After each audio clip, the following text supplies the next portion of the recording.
दूसरे चरण में मैं आपके बाकी विचारों को सम्मिलित करूंगा और भारत के पड़ोसी मुल्क में किस तरह से अस्थिरता का एक नया दौर शुरू हुआ है उसके बारे में भी आपके विचार हम लेंगे। आनंद दुबे मेरे साथ मौजूद हैं, रूलिंग पार्टी यानी बीजेपी के प्रवक्ता हैं। बहुत शुक्रिया दुबे जी हमारे साथ जुड़ने के लिए।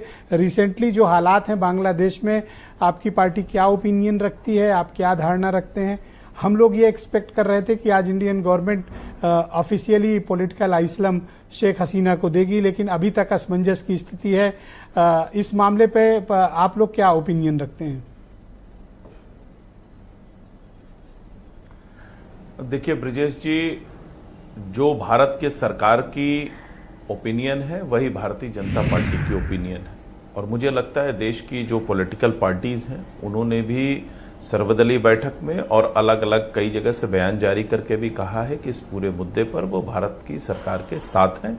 भारत का विदेश मंत्रालय, भारत की सरकार जो है जो फैसला लेगी उसके साथ सभी पार्टियां खड़ी हैं। इसको लेकर विदेश मंत्री जयशंकर जी ने सर्वदलीय बैठक में भी सभी दलों को स्पष्ट किया है, और इसके अलावा संसद में एक बयान दिया है।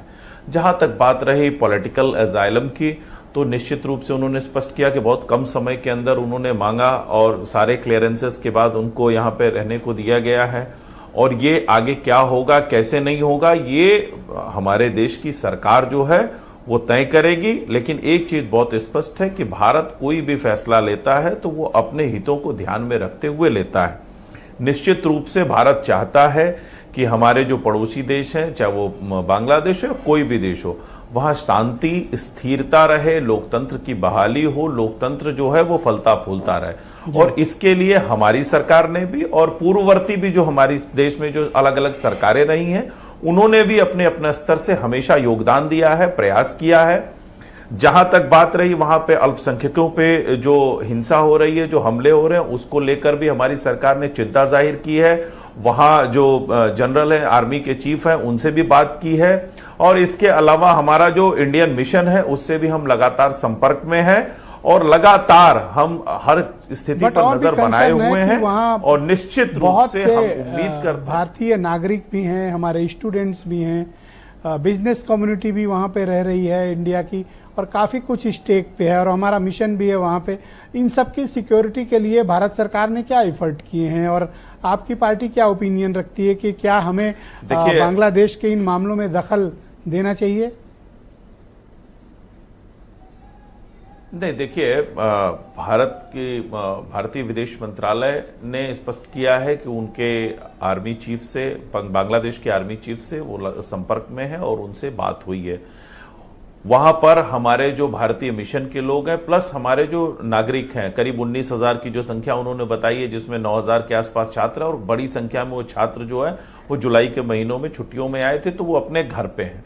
लेकिन जो लोग भी हैं उनकी सुरक्षा की, उनके प्रॉपर अगर उनको रेस्क्यू वहां से करना है, उन्हें ले आना है, उन सब की जिम्मेदारी भारत की सरकार की है, और हम लगातार उसके लिए प्रयास कर रहे हैं। आज मैंने कई जगह पढ़ा, आपकी पार्टी के तमाम नेताओं ने ये बात लिखी है कि वहां पर माइनॉरिटीज का मतलब बांग्लादेश में अधिकांशतः हिंदू और ईसाई हैं, तो हिंदुओं पे अटैक बहुत हो रहे हैं, उनकी प्रॉपर्टी जलाई जा रही है, मर्डर्स हो रहे हैं, खून खराबा हो रहा है। क्या आप ये बात कंफर्म कर सकते हैं?